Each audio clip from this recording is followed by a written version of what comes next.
Living in uncertain times forces us to reckon with the potential of facing a catastrophe.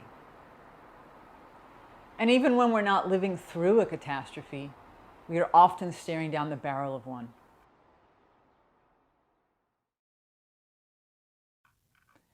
It is important to keep in mind that when we are in a heightened mental state that helps us survive these events, we may utilize a type of thinking that promotes quick assessments and responsive action. In the short term, during catastrophic events, these quick and dirty decisions may save our lives. In the long term, however, this type of thinking can leave us vulnerable to influences that may end up harming us. If you are staring down the barrel of a catastrophe right now, and you have been staring down that barrel for quite a while, you may find it helpful to reassess the scale of your situation. Each episode in this series deconstructs one aspect of psychological coercion, building up a toolbox of tests for information. It is a guide to navigating the type of manipulation that is present today in a vast array of exploitative circumstances. This is episode 1, Catastrophic Thinking. Is your catastrophe partial or total? A total catastrophe is one that is so bad no one will ever recover from it. Or is it a partial catastrophe? One that will irrevocably change things, but many people will, in time, adapt to. Often, when you're looking down the barrel of the gun of an impending catastrophe, from the perspective of quick assessments and action-oriented responses, the assumption is that the catastrophe will be total. But in reality, almost all catastrophes are partial, not total. The difference is that in partial catastrophes, a disruptive or damaging event occurs. And although you expect the entire system to collapse, instead, it ends up limping along. This limping along storyline has played out thousands of times throughout history. In essence, you can view civilization as a whole as just limping along. The backbone of this storyline is essentially all of human history. We keep expecting this precarious network of supplies, services, dependencies, and interactions to just fall apart. And it often does, but not completely. Part of surviving a catastrophic change is being prepared for the most likely scenario following the event, one in which the collapse is not absolute. To flesh out this point, let me use the analogy of this solidly built but precarious retaining wall. This wall, which is clearly leaning in the wrong direction, is cracked and to all appearances awaiting impending failure. Here, you can see evidence of impending doom. Systems we depend on are a lot like this retaining wall. You could walk down this sidewalk every day for 20 years and not notice it at all because the wall is actually still functioning and the sidewalk is clear. But if a large new crack were to develop or some debris were to fall down, you might take notice of it. Perhaps that debris would be the first time you became aware of how precarious this wall is. You can see here there is a section of the wall that has already failed. And this is a good example of a partial failure. For one, this clearly happened a while ago, as you can see from the plants that have overgrown the area. And the sidewalk is still clear. The wall clearly failed, but the system still functioned. In the area of the failure, something's changed. The roots had a little more space to grow, and this ground cover has taken over. At the time, concrete and dirt spilled out onto the sidewalk, and then someone came to clean it up. But the rest of the wall did not collapse. Even though you might have bet at the time that it would. It really looks like the whole thing wants to come down right now. But this wall has looked a lot like this for the past 20 years. Living or dynamic systems are like this wall because it is easy to first take notice of them when there is a partial collapse. And by living systems, I mean biological organisms or environmental ecosystems. Non-living dynamic systems can include economic and financial systems or political systems like governments. A lot of the complexity of our world can fall into the category of systems. So back to our wall analogy. Some new crack developed, and you take notice of the entire system for the first time. Look at this. Here is where the whole wall, all 12 inches of it, has shifted. When you are looking at breaks like this and seeing the system and its precariousness, it is pretty easy to see only its precariousness and not to see how it functions and where its resilience comes from. Turns out, if we look a little deeper at the mechanics of the wall, we find out that the soil has a lot of clay which acts like a binding material. So it's not like a landslide is actually pushing on the wall, although from here, it looks like it is. And the plant roots are holding the soil in place. And if and when it does collapse, it will be a partial collapse, like the section that has already failed, and not a total collapse. You can see this section here that looks like it is defying gravity right now, but there's also another break here. This break looks like its own catastrophe, but actually it is ensuring that when this part goes, the damage will be limited to this section. If you are doing almost all of your learning about this system from the perspective of the impending collapse of the total system, you will be approaching the entire subject with a short-term biased view that is essentially coming from a place of fear. Fear is an extraordinarily useful mindset when a landslide is crashing down and threatening to bury you and your home. That would be a bad time for an in-depth analysis of soil binding materials. That is a time when you want to grab your loved ones and avoid being buried alive. But if you perceive there is a landslide when there is only a minor failure, you will probably make decisions that can negatively impact your future in a big way. Partial collapses happen to systems all the time. Functioning systems, ones that endure, are in a state of constant partial collapse and repair. Functioning systems get attacked because they are centers of power, so selfish actors are often trying to seize control of them. Functioning systems require maintenance and improvement by people who are dedicated to making them run well.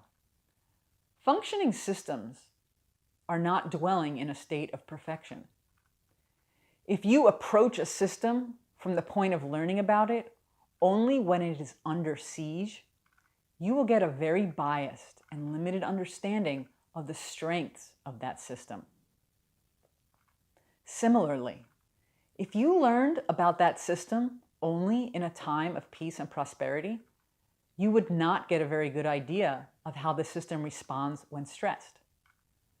To get the most realistic picture, you need both. You need all perspectives. That is why people study history, to learn how previous catastrophes were handled, to learn about which systems endured and which failed, to learn about strengths and weaknesses of the system, to figure out how to improve it, to figure out how to best benefit from it, to figure out the best way to make it work. The section of the wall that did collapse changed, and that change resulted in a new opportunity for plans to take over, for a new landscaping idea. Maybe a stairway would be nice right here. Or it could be an opportunity to develop a new technology for repairs. And this is a crucial aspect in the long-term stability of a system. Partial system failures are disturbances in the status quo that are opportunities for non-established actors. For example, if this system was an economic one, an entrenched actor might be a popular restaurant chain that has to shut down due to an economic downturn. But a locally owned food truck might open in its place and, without the competition of the chain, may thrive and in time become its own brick and mortar establishment. In capitalistic systems, this is referred to as creative destruction, and partial failures are considered a source of renewal. Looking again at the wall, it looks like the system is made of concrete and soil, but there are invisible aspects of the system, such as plant roots that are below the surface. Another invisible aspect are the people who respond to the concrete and soil. When this section came down, people were here, clearing the sidewalk, taking away the debris. They assessed the situation and saw there was no immediate danger. And although we can't see them right now, if this wall was to further deteriorate, they would return. People's reactions can also be an invisible aspect in systems that get overlooked when projections are based on linear assumptions, which is saying that if one factor or input changes, the other inputs will remain the same. But most dynamic systems are not like that. If one factor in dynamic systems changes, people tend to change what they are doing. If the economy changes, people change their spending versus saving habits. If the weather changes, people change their activities. In biological systems, if your lungs start working harder and demand more oxygen, you start breathing harder in response.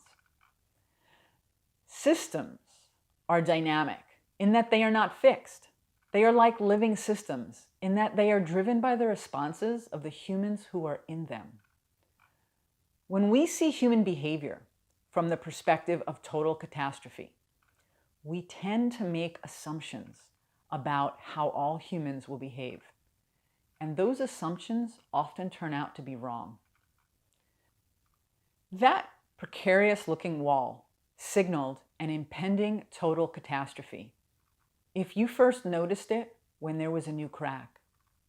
But then, on closer inspection, we saw a dynamic system that was in a state of constant failure and repair, that had invisible components, such as the roots holding the soil and the attention of people whose presence you wouldn't notice if you were only observing the wall for a brief period of time.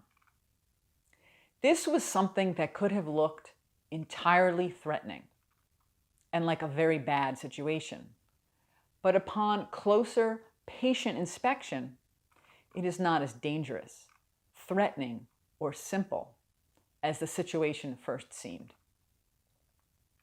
And we can also see that the situation is not entirely benign either.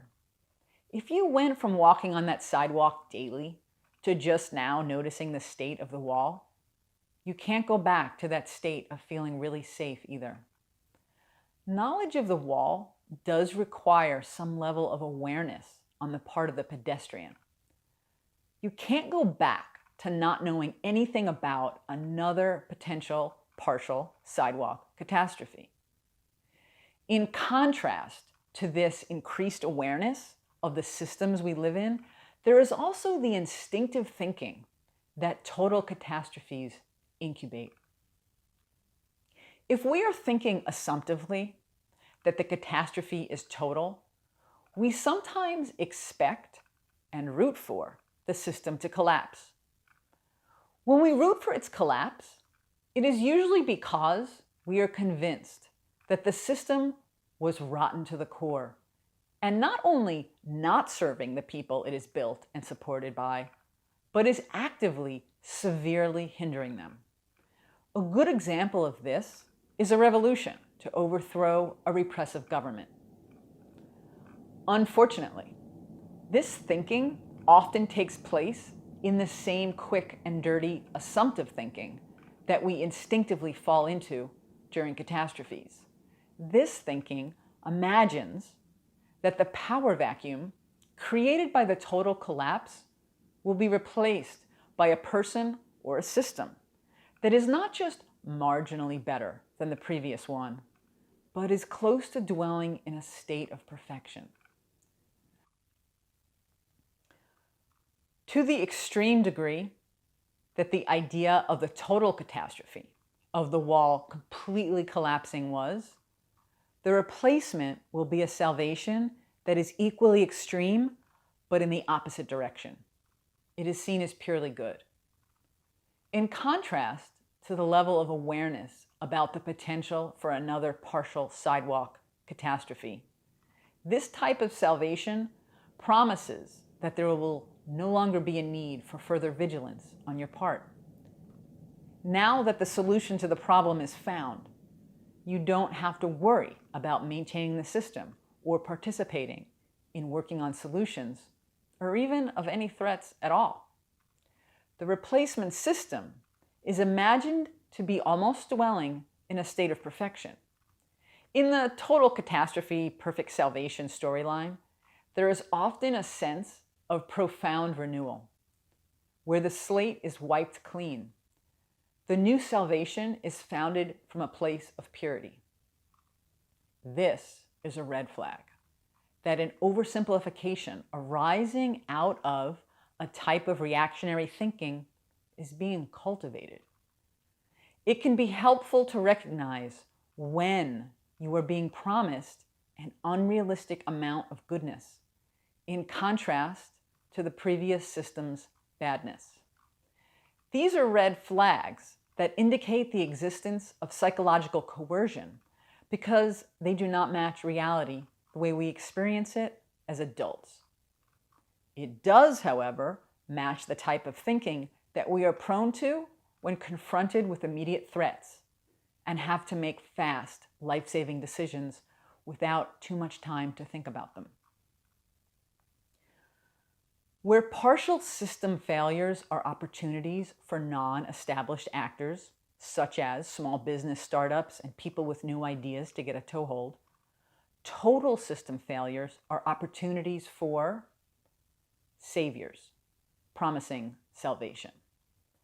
Responses to partial catastrophes are that the system needs your help and support.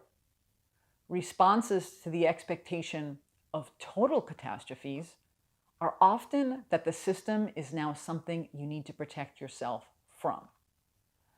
Threats of catastrophes put us into a hyper-aware state, ready for action. Everyone's familiar with the fight or flight reaction. Your breathing increases, your blood pressure goes up, and blood flow to your extremities increases, preparing our lungs to run from danger, our muscles ready to fight off a predator. Less energy goes to longer-term concerns like digestion and immune reactions. Everything in our body is preparing us for the issue at hand. Our brains also shift into a rapid response mode, quickly assessing whether what's in front of us is friend or foe. It's not a time for nuances. It's a time for action. But if we are mentally facing a catastrophe for a longer period, our brains stay in this response mode and do not easily step back for a more thorough analysis until we are relaxed enough to have the freedom to do so. A fairly consistent trend in psychological coercion is that following an incident that heightens the perception of threats in our daily lives, the manipulative information we hear about that threat tends to lean towards worst-case scenarios, and causes are found that are simplified. The threat was caused by an enemy, and if we destroy the enemy, the problems will all go away. Meanwhile, You may continue to be given more information that confirms the world is a dangerous place. New future threats are introduced. Causes and solutions to them are also oversimplified. The causes are seen as very bad, and the solutions to them are seen as very good. This march towards good and evil thinking can take many forms, but it all follows the response-based thinking that is necessary in a short-term, high-risk environment. Over the long term, it can serve an individual very poorly, as decisions made from this mindset can put you at a severe disadvantage. Key steps to defending yourself against this type of thinking are: take a break from the information that is increasing your threat perception. Ask yourself if the threat is partial or total. Is it a threat that is so bad no one will ever recover? Or is it a severe change that will also provide some people with opportunities? Could life possibly go on after the threatening event? Is it possible that there are invisible factors in the system that may make it more stable than you were previously aware of? Identify red flags. Is the source of the threat very negative and the source of the solution very positive? Is the solution or the source of that solution seen as almost unrealistically positive? Better than anything you've experienced in your life as an adult? For instance, will the solution create a system that does not require any vigilance or maintenance on your part? Does it promise never to be threatened or threatening? Recognizing the difference between partial and total catastrophes is one useful tool for analyzing information and protecting yourself from manipulation. If you want more tools to add to your toolkit, check out the other videos in this series.